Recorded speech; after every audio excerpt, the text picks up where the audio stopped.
Titans, a quartet of towering talent. Hi, this is Eric from Longbox Review at longboxreview.com. This episode, I wanted to focus on one of my very favorite comic book titles, the new Teen Titans. And despite the fact that that little introduction at the start of the show is from the 1967 cartoon featuring the Teen Titans, it is an anniversary of sorts for the Teen Titans in general. So as most people know, if you are interested in the Titans, I'll just call them that for now, the proto Teen Titans first appeared in Brave and the Bold issue number 54 in 1964. And I call them proto Teen Titans because that particular issue featured just three characters, Robin, Kid Flash, and Aqualad. And they were never called the Teen Titans in that issue. However, in the following year, Brave and the Bold number 60, which is cover dated January 66, but according to Mike's Amazing World of Comics, it was released in November 1965. So here it is, 2015, and although I've missed the release date anniversary, it is still 50 years of Teen Titans. Now it is also, let's flash forward several decades, well, a few decades anyway, and we'll get to the focus of this episode, which is the new Teen Titans, which issue number 1, cover dated November 1980, but came out in August 1980. So this is the 35th year anniversary of the new Teen Titans debut. So we got two somewhat significant anniversaries for the Titans. And I wanted to just talk about that a little bit. My experience with and my love about and for the new Teen Titans. So this will be a bit of a retrospective. But first, I would be remiss if I neglected to mention that you need to go, if you're a fan of the Titans, the new Teen Titans, you need to go check out the podcast, The Tower. This is an examination of the new Teen Titans from the perspective of Peter Rios, who has appeared a few times on my show. And he is starting at the beginning and working through not only the issues of the new Teen Titans from the get-go, but also just other things that appeal to him and are of interest to fans of the new Teen Titans. So check that out if you're interested in hearing more about and hearing more in-depth things about the new Teen Titans. And you can do that by going to thedailyrios.com, and you can look for the posts that are tagged Tower, and I'll have links in the show notes for the stuff that I've mentioned here. So go check out Peter's podcast about the new Teen Titans, The Tower. So as I said, the new Teen Titans debuted in issue number 1 in 1980. However, that was not their first appearance in DC Comics publishing history. That actually was in DC Comics Presents number 26, which came out, I don't know if it came out in July 1980 or it was cover dated July 1980. Either way, it came out in 1980. So it was one of those, as DC used to do, these special 16-page previews that they would stick in the middle of just some comic.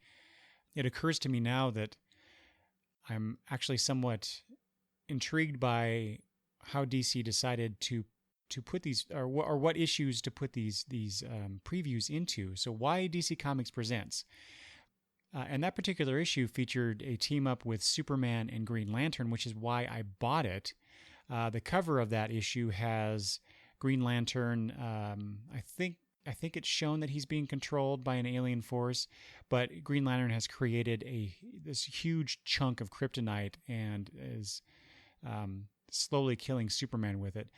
And I was a big fan of the DC Comics Presents issues, and I also liked Green Lantern at the time.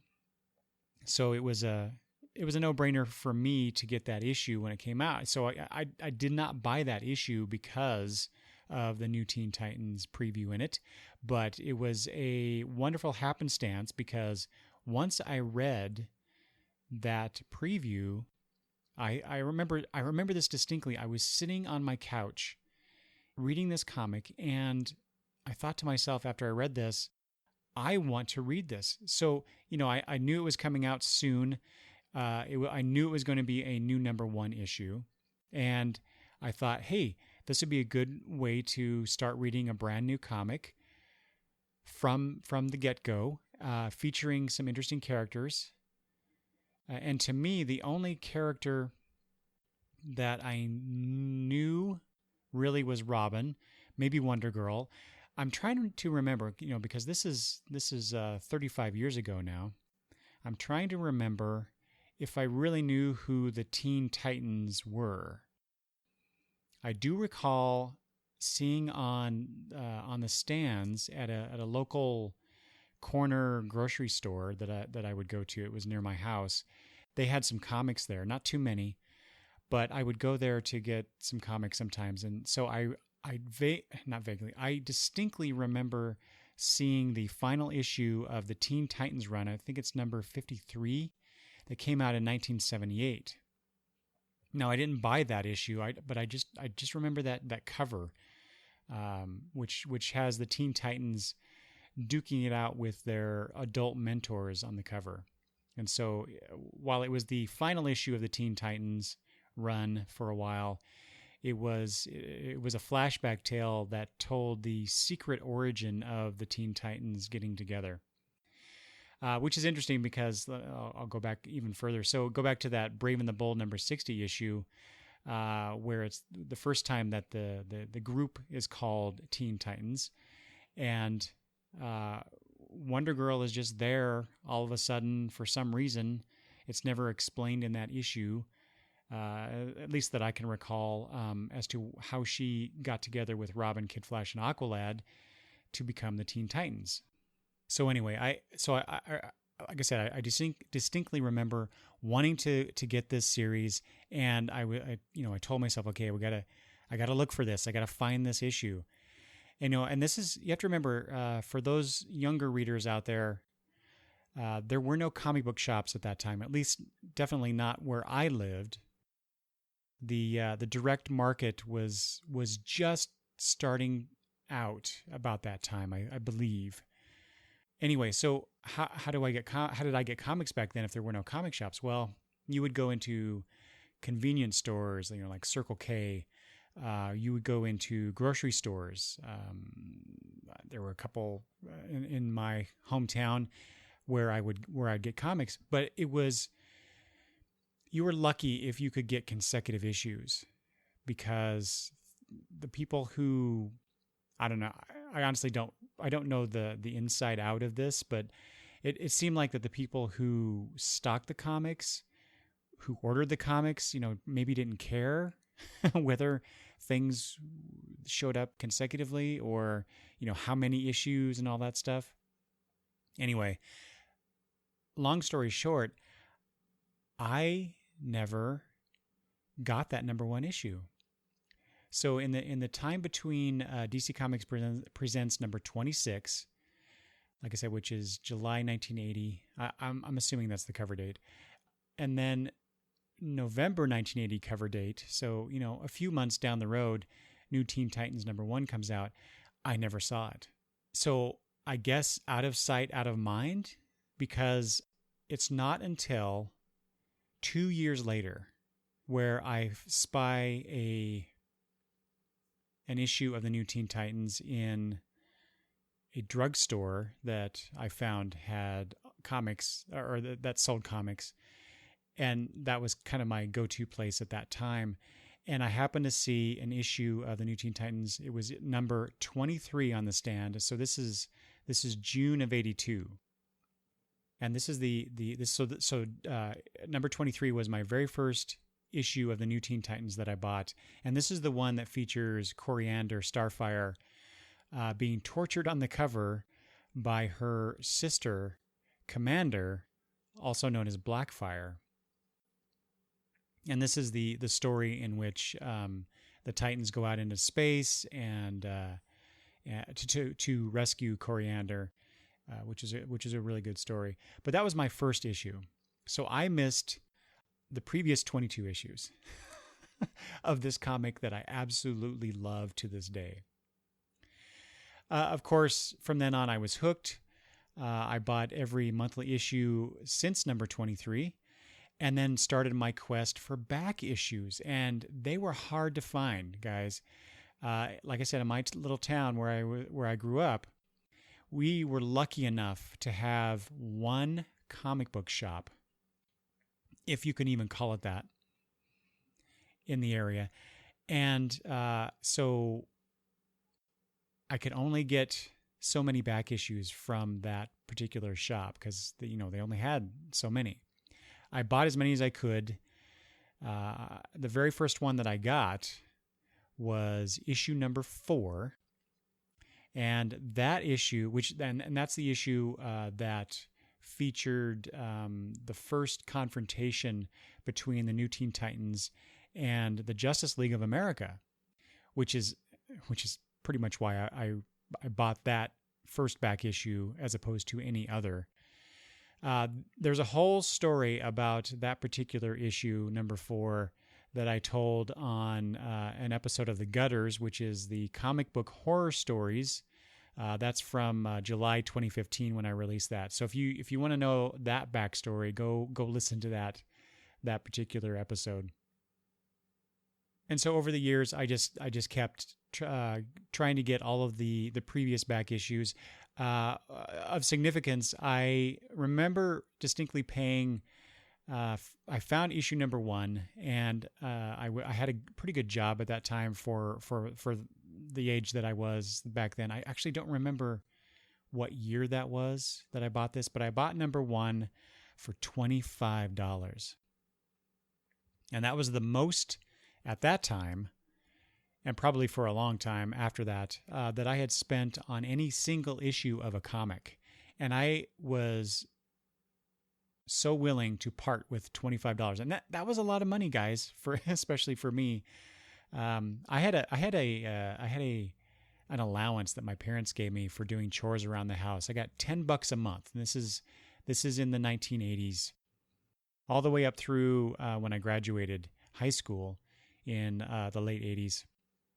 I got $10 a month, and I got a job. Anything that I earned from other jobs supplemented my comic buying desires. So I had the $25, and I spent it. I remember the guy who sold it to me. He's the same guy, a different location at this point, but he's the same guy that had the comic book shop that I mentioned earlier. This was called Kelly's Comics, and the guy, the owner, is Kelly. And I remember he had issue number 1 up on the wall of his new location. And, I walked in and I said, I want New Teen Titans number 1. And you should have seen the look on his face. He was very reluctant to sell that comic to me. He even said as much to me. I think mostly because he was a fan of the comic too. And so he just, for whatever reason, he had it on sale, and maybe he had it priced at $25 to kind of prevent people from buying it. So maybe I spent a little more than I needed to on that issue. But I tell you what, the day that I bought New Teen Titans number 1, I remember feeling really giddy, like I had accomplished something. That's partially how this series has affected me over the years. So anyway, so I continued to buy the back issues. I don't remember how long now it took me to get all of those previous 22 issues. And then once I got all the back issues, like I said, I stuck with it. from the change from New Teen Titans to Tales of the Teen Titans to New Teen Titans Volume 2 to New Titans, and then a lot of the other variations that came after that. So the Titans, other volumes of the Teen Titans. I even tried Team Titans, at least that first issue. So as you can probably guess, I'm a big fan of the Titans in general. Let's see, but I did, at a certain point, I did stop my subscription of the Titans series. I think it was called New Titans at that time. Pretty sure. I did stop before it got canceled. I think this was about the time when Arsenal took over leadership of the Titans within that story, or within that. I think it was issue 114, 115, something like that. I found out not too long after that, about a year and a half later, that they were canceling it. And so I think, I don't remember, but I think I bought the 4 or 5 issue ending storyline. It was called Meltdown. Yeah, I'm pretty sure I did, because I was reading it going, I don't know what's going on. The previous 10 or so issues, I had no idea what was going on. Anyway, so that started another round of back issue bin diving so that I could get all those other issues that I missed. Turns out it didn't really matter to me in the end. I read them, but man, by that point in the New Teen Titans history, or at least in the comic in general, I wasn't all that interested in the stories that were being told. And truth be told, it was really after the Titans Hunt storyline, which ended in issue 84, that I kind of feel like that the best of the Titans had already come and gone. So I wasn't all that keen on what came after. They had the Team Titans from the future, the baby wildebeest that showed up, the Russian cyborg story bit, Dark Raven, all that stuff just did not really interest me. And so I kind of ended my Titans relationship, sort of. So as you can imagine right now, with what DC is putting out as far as the 12-issue limited series Titans Hunt, I'm very excited about this possibility of seeing the New Teen Titans or some variation of the New Teen Titans, or even just Teen Titans. I don't care. Either one might be getting shoehorned back into the New 52, because they were hinted at the beginning of the New 52, and then that was taken away. But I'm hoping that they through this story, this limited series, that they're bringing that concept back. Although it doesn't really matter, because it's not like we're going to have the New Teen Titans reappear in the New 52 the way things are going. So you might be asking yourselves, or I'll ask for you, why the New Teen Titans? Why did I love that concept, that group, so much? Well, as I said, it was a new superhero group that I could get into at the ground floor, if you will. There were a bunch of new characters. I was at that point, I believe I was familiar with, like I said, obviously Robin, Wonder Girl. The rest of them, they were new to me. Even though Changeling was previously known as Beast Boy, I don't think I knew that at that time. I think through reading the New Teen Titans, I discovered that he was Beast Boy, and that this character Beast Boy had appeared in the Doom Patrol and all that stuff. So, and of course the 1970s Teen Titans. What else? So I really, really liked Marv Wolfman's soap opera-esque storytelling, where we had you had the main plot, whatever the adventure of the month was, but also these subplots. So up to that point, I cannot remember any comics that I was reading where these subplots would be threaded throughout multiple issues. So it was really done in one stories that I was used to reading until I got to the New Teen Titans, and we get these subplots running through issue to issue, year over year. And I really like that. I really enjoyed that storytelling technique.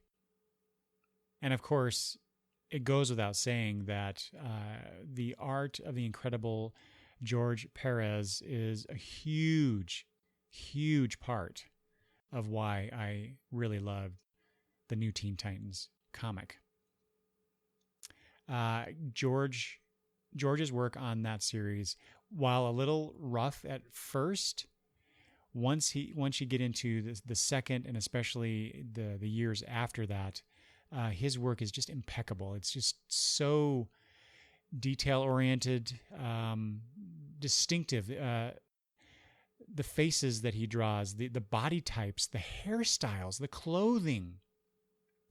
Nobody else, at least that I was reading, the comics that I was reading at that time, was doing the kind of artwork that Mr. Perez was doing. So both of those guys were a huge inspiration on me as someone, as a fledgling writer and wannabe comic book artist.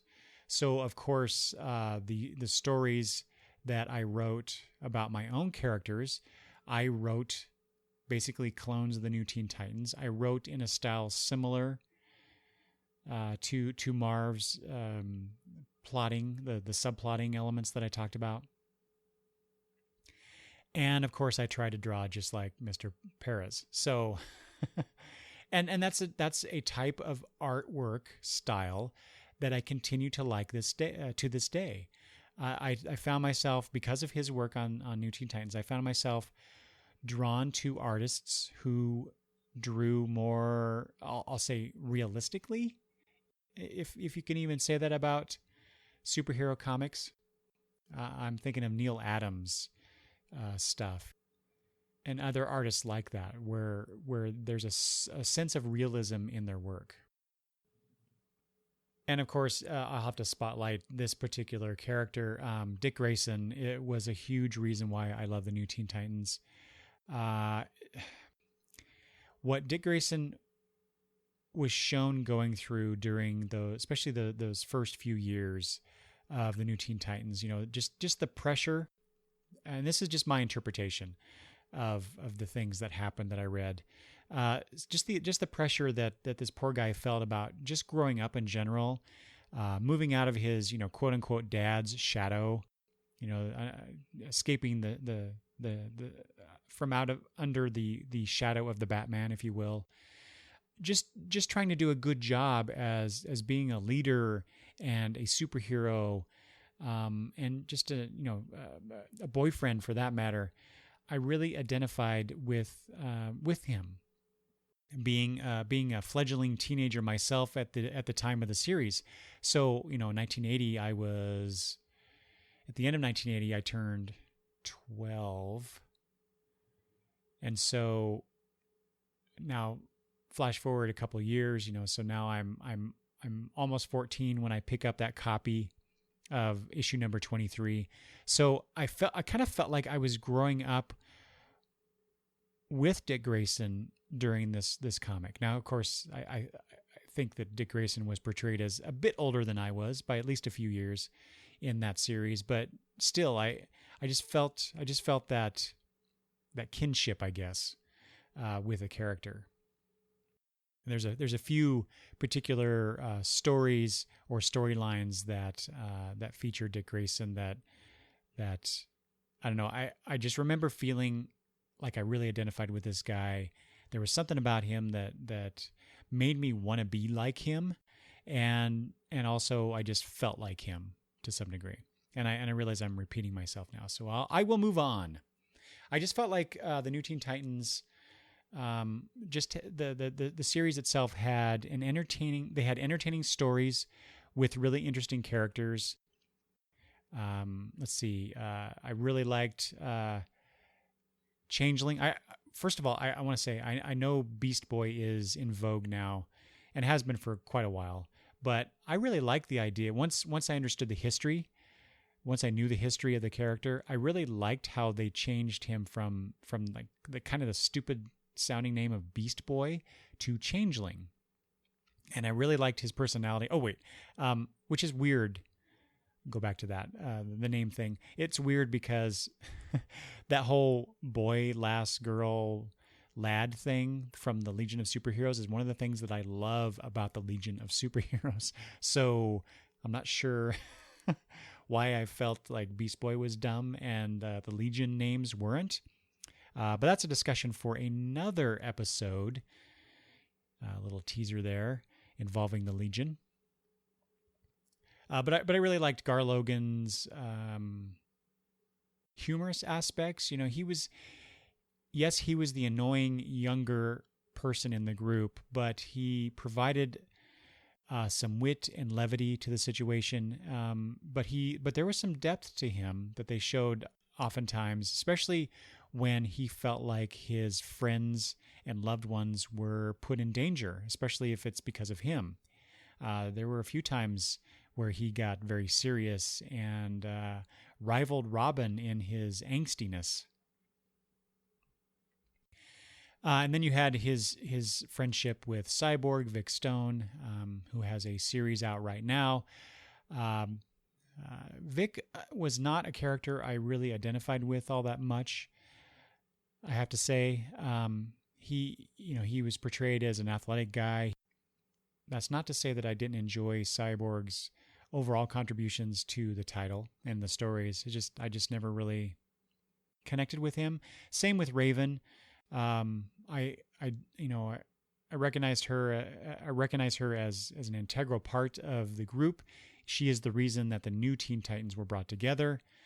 She was more of an introvert and had more of a shut-in personality than even I cared for. And I was always the shy introvert growing up. So you would think I would have identified with her a little bit more than I did, but for some reason I did not. Although I did have a dream one time where, and this is how, I'm almost embarrassed to admit this. This is how much I was into these characters, apparently, because my subconscious was working overtime. I had a dream featuring Robin and Raven getting together as a couple. You know, nothing X-rated, not even R-rated. They were just, generic boyfriend and girlfriend. And so I kind of wanted to see that story show up in the pages of New Teen Titans, where maybe those two got together instead of Coriander. I know, right? How stupid. They kind of did hint at it. There's one particular issue where Raven felt something for Dick, but it didn't. It was treated as more of a. Well, it was a particular plot of one particular issue, and then it was quickly laughed off, literally on the panel. So anyway, there's that. And speaking of Coriander, she's the beautiful cheesecake of the series. Even though, despite what I just said about Dick and Raven, I really did like the relationship between Dick and Corey and how that grew to the point where they almost got married. That's towards the end of my experience with the series. That didn't work out, of course. That would have been interesting, though, to see how that would have worked out. Of course, we do get a hint of that, so to speak, in the Kingdom Come miniseries, where in that alternate version of the future, Dick and Corey do get married and have a daughter. But we really don't get to see all that. See, Kid Flash, I always liked more for his costume than anything else. I mean, super speed is, kind of neat, I guess. And it's certainly very popular right now based on the Flash TV series. But the Flash was never a character I really cared about all that much. And Kid Flash was just the younger version of him. And I know what you're saying to yourself right now, but Eric, that's Robin. He's just a younger version of Batman. I disagree with that. I think that's been established many times over the years that Dick is not Bruce, and so there's enough variation there that Dick Grayson is still much more of an interesting character to me than even Bruce Wayne. And I think that even Marv Wolfman had difficulties with Kid Flash because he seems to just take on certain personality traits that we'd never seen before. I'm thinking of the issue, and I'm going to talk about this a little bit later, but just the issue where the Russian Starfire appears, where suddenly Wally is this ultra-conservative, anti-Russian person. So anyway, I love the costume though. That when they changed Kid Flash from the clone red suit that his mentor wore to that more yellow than red costume, I don't know. I just love that costume design. And I want to say I thought Neil Adams had designed that, but I can't find the reference for that. So if anyone out there knows who designed Kid Flash's costume, would you please let me know? I'd appreciate that. Let's see, who am I missing? Wonder Girl. You know, she was not a character that I knew all that much. But what I did like about her was the friendship between her and Dick Grayson. It was through that relationship that I really came to love Donna. And in another alternate version of the Teen Titans, I could totally see Dick and Donna getting together as a couple. But of course, in this continuity that I'm referring to, they were more like brother and sister, and I really enjoyed that.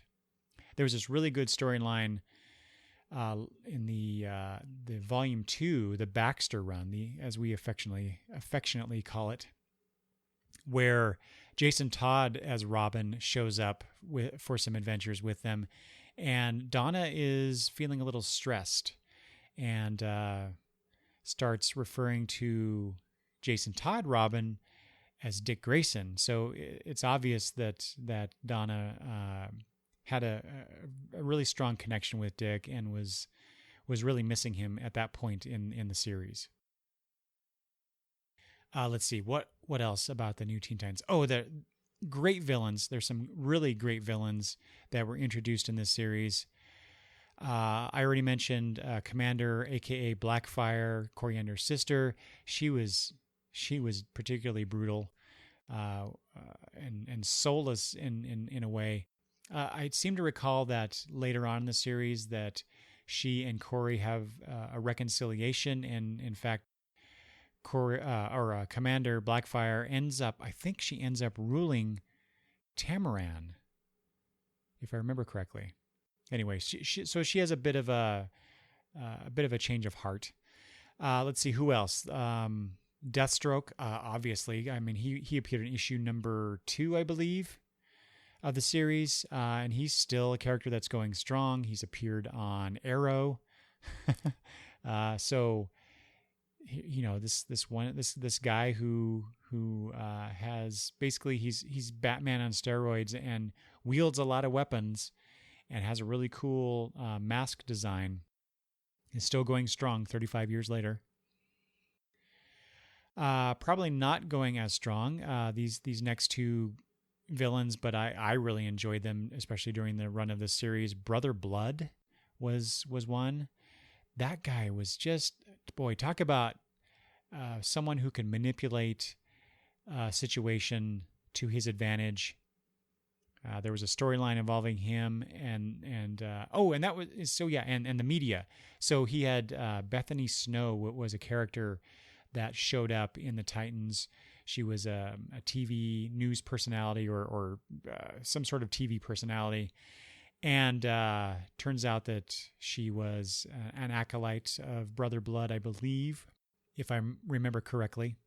And that was one of the things I really enjoyed about her involvement in the series, because it really took a look at how media, well, one, how the media perceives these superheroes, and two, just the representation of media in the comic book, in the title itself. Mr. Perez loved to draw television screens as sort of panels within panels during the run of the series. So that was kind of like a signature of his, to put that kind of stuff in there as a storytelling shortcut, if you will. Let's see. Back to the villains, though. The Fearsome Five. Dr. Light, Simon, Mammoth, Shimmer. Oh, gosh. And Gizmo. And these characters appear now in the Teen Titans. Was it Teen Titans Go that's currently on TV right now? I get the two animated series mixed up in my brain. Anyway, so those characters I really enjoyed. There's been a few other characters that have come and gone within the Fearsome Five, but that original incarnation, I really enjoyed them quite a bit. So I've mentioned a couple storylines. I just wanted to run down a few of my favorite stories or favorite issues of the new Teen Titans run. Starting with number 8, which was called A Day in the Lives. And this was after the first big introductory story arc where the Titans go up against Trigon, and you notice I didn't include him in my list of villains, just because, Trigon's just this generic sort of ultra villain. He's the scourge of many universes, many dimensions, and he comes to destroy the DC universe as it was back then. He tried that a couple times and he was defeated. So this god, he's essentially a god, and he's defeated by a bunch of teenagers. So I don't think of him as really that good of a villain. Anyway, so this Day in the Lives was after that. So you get all this build up of defeating this big villain, and then there was a couple issues 6 and 7 in there where we find Titan's Tower. That's where the Fearsome Five show up, I believe, initially in the series. But then we get this nice breather, this breathing space, this refrain from action. And more importantly, it was an examination of the secret identities for the ones that had it, or at least the characters in their downtime. So I really enjoyed that. I just remember it having a great impact on me as a young reader, and thinking, wow, I've never read anything like that before. Now, of course, we've seen that kind of story. I'm sure it was in there in comics before, but it was the first time that I encountered it, and I've seen it many times since. But that was my first exposure to it. I already talked about this a little bit. Number 18 of the series, featuring the original Starfire, the Russian Starfire. Wow, that was a hell of a story, featuring and just the ending, just the kicker of an ending. So it appears that Starfire, well, I should call him the Russian Starfire, comes to America to kill someone, and of course the Titans are like, no, you can't do that, and throw in Wally West being pro USA, boo USSR. His attitude like that, provided the confrontational aspects, political confrontational aspects of the story. And then you find out at the very end that the person that he came to kill, he doesn't end up doing it. Spoilers, but this person does die, and you find out that it was his fiancée. It was just a real gut punch of a story. And it also added, I didn't know this at the time, but issue number 18 was also in the incarnation of the Teen Titans title. That's the issue in which the Starfire first appeared. So that was a nice little nod that that they did in the new Teen Titans. The New Teen Titans Annual Number 2, which was the first appearance of at that time, the new Vigilante. This is the Adrian Chase version, the black and blue jumpsuited version, the guy that would go off and just kill people. I really enjoyed so I think Annual Number 2 was the culmination of this long-standing, or I don't know how long it was actually.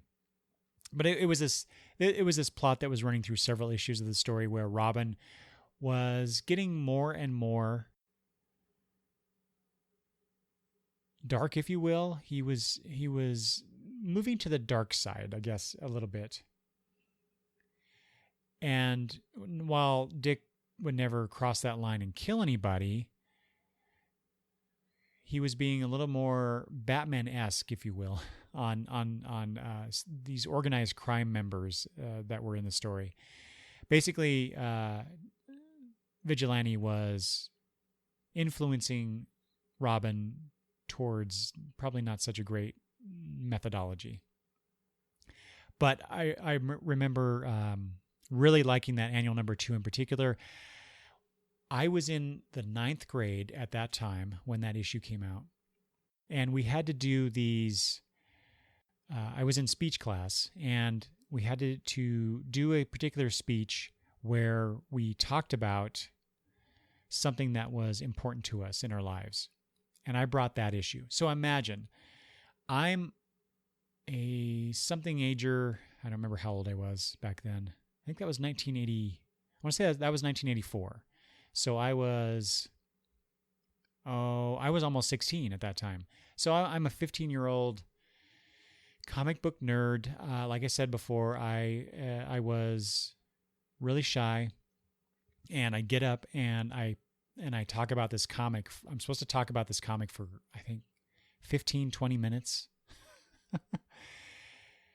And all I remember about that is seeing the look on there's a couple girls in the class, and I wasn't interested in them in particular, but just the looks on their faces as I was talking about this comic book and how much it meant to me, and the looks on their faces that ran the gamut of disinterested to why is he talking about a stupid comic book?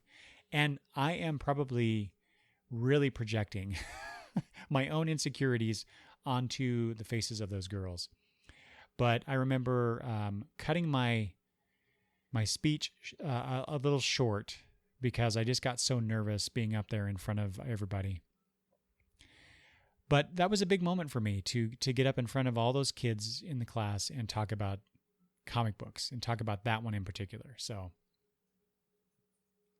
let's see, what else? The New Teen Titans Batman and the Outsiders crossover. This was in issue 37 of the New Teen Titans and issue number 5 of Batman and the Outsiders. That was awesome. There's one particular scene in which Batman basically tries to take over both groups and give orders, and Robin's having none of this. He basically tells Batman, you're really good at being Batman and being a partner, but you know next to nothing about being a team leader. And I have years of experience here doing this. And to Batman's credit, he agrees and lets Robin kind of take over. And I just really love that. That just showed some growth, not only in terms of what Robin was like, but also Batman. Unfortunately, I think the Batman writers either didn't know about this wonderful forward momentum in Dick and Bruce's relationship, because it seemed like I saw this conversation between those two characters again and again and again. Oh, I'm sorry, not that particular conversation, but just the idea that Batman is he's the Bat God, so he's always right, and Dick Grayson is always second fiddle and all this stuff. So anyway, disappointing, but I enjoyed that. I enjoyed that conversation in that whatever issue that was for what it was. one of these days I'm going to do an actual spotlight on those two particular issues and talk to you more in detail about them. Number 38 of the New Teen Titans, Who is Donna Troy?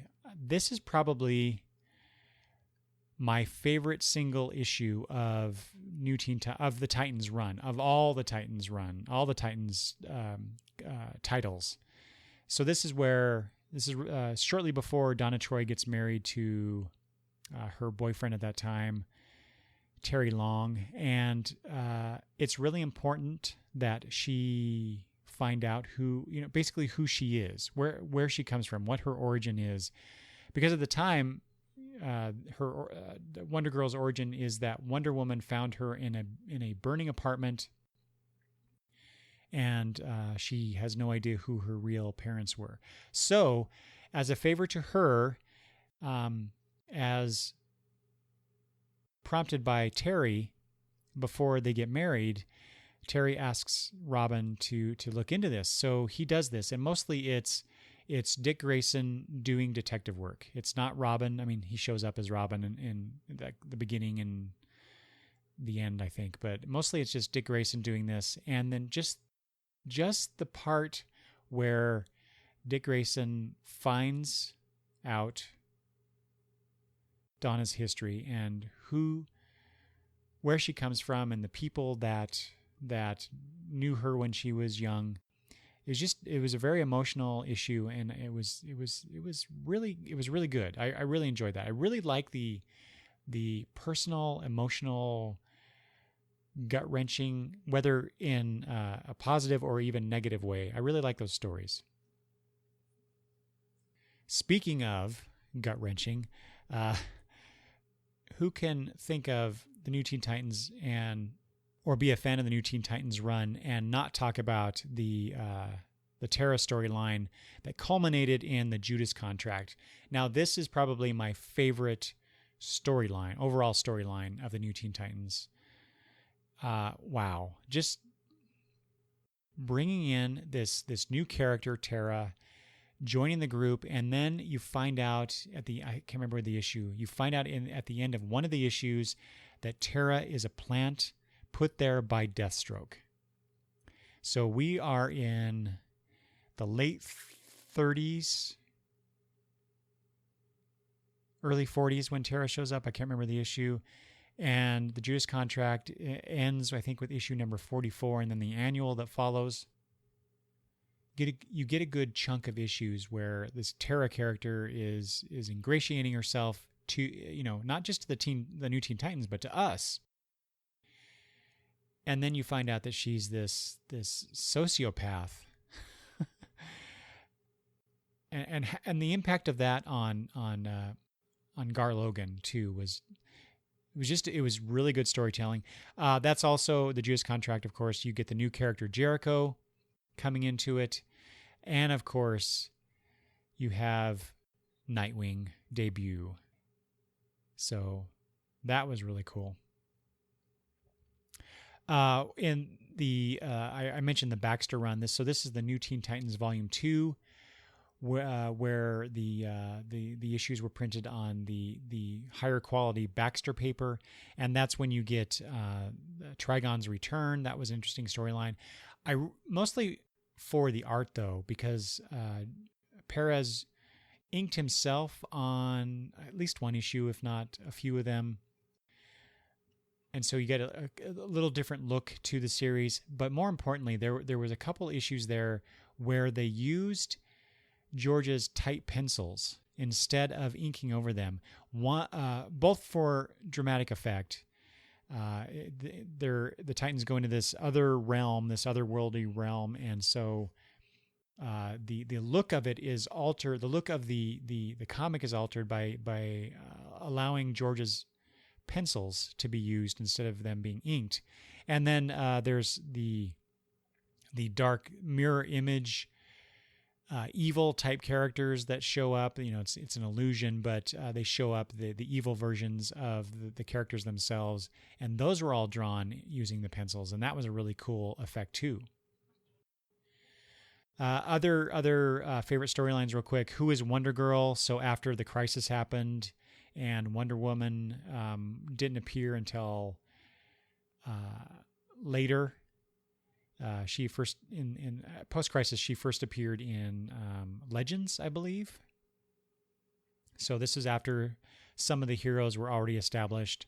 So that kind of screwed up Donna's history overall in the DC universe. So they had to rewrite that, sort of like how they did in the Legion with Superboy. And I'm sure I will eventually talk about that because that's one of my favorite storylines as well in the Legion. But they did the Who is Wonder Girl, and that tied her to the Titans of Myth more than with the Amazons. So so Wonder Girl became Troy eventually, or Troya, depending on how you pronounce it. There was also A Lonely Place of Dying. That was the crossover with Batman. This was after the death of Jason Todd, and you get Tim Drake coming in as the new Robin. And then finally, Titans Hunt, not to be confused with the the limited series that's currently being published in 2015 in the New 52 universe, but this is the storyline Titans Hunt, which for me was the beginning of the end of my relationship with this title.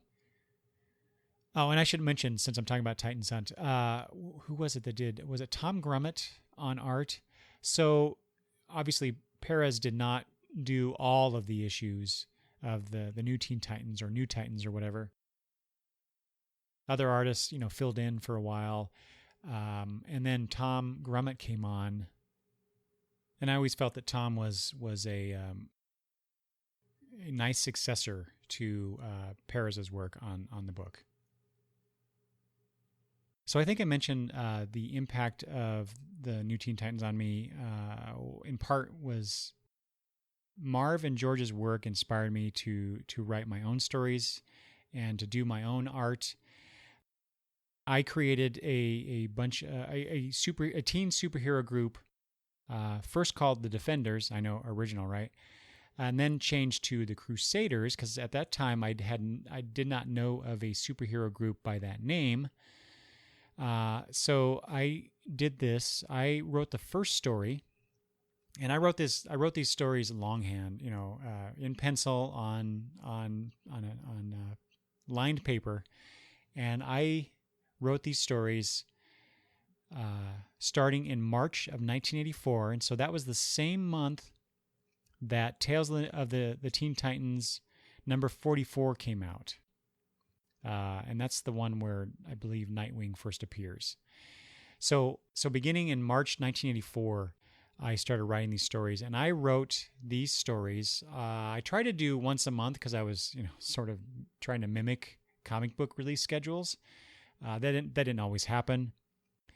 I think the longest run I had was 10 issues. So 10 months in a row, I wrote one story a month. Anyway, I wrote about these characters that I created, partially with my good friend Greg, who has appeared a few times on the podcast. And then I brought in other characters over time as well. And so I did that for a good... Well, let's see, I wrote the last story in 1991. But then I would resurrect some of these characters in my graduate thesis, my creative writing thesis, and that I wrote in 2000, 2001. So actually, I guess it was 2001 when I finished that. So anyway, so a good chunk of my time creatively involves these characters inspired by, or in some ways, clones of the New Teen Titans. And I guess I just have to say that the New Teen Titans are a huge part of why I just love teen superheroes in general, as evidenced by the 4-part examination in the podcast feed of Danger Club. And I'm sure I mentioned several times over the years in various episodes of my love for the New Teen Titans. So it's just one of those things that I I have, not only do I have all of the single issues of the New Teen Titans, I have the 3 volumes, the 3 omnibus volumes, and I started to get the more recent color trade collections as well. Not only that, but I have all of the original Teen Titans issues, some of them not in such great shape, including number 1, which is just beat to hell. Not by me, but... And then, of course, I have the Showcase Presents 2 volumes of the Teen Titans. So, what can I say? I love the Teen Titans. I love the New Teen Titans in particular. I love the Titans. Let's just leave it like that. I love the Titans. And I hope to do in the future more spotlights on the New Teen Titans. Originally, this episode was going to be a duo. Travis was going to join me, because he was also a huge fan of the book. And we would read the issues as they came out, and we would talk about them all those years ago. And so I kind of wanted to get him on here to talk about his impressions of the New Teen Titans, and hopefully we'll be able to do that very soon. I hope you enjoyed this stroll down memory lane with me. And if you have any stories you would like to tell or to convey to me about your experience with the New Teen Titans, I really wish you would do that. And you can do so by emailing me at longboxreview@gmail.com. You can also get a hold of me on Twitter at longboxreview. There's also Facebook. If you want to go to longboxreview.com/feedback, there's a whole bunch of ways that you can get a hold of me. And I would really appreciate that. So, until next time, Titans together.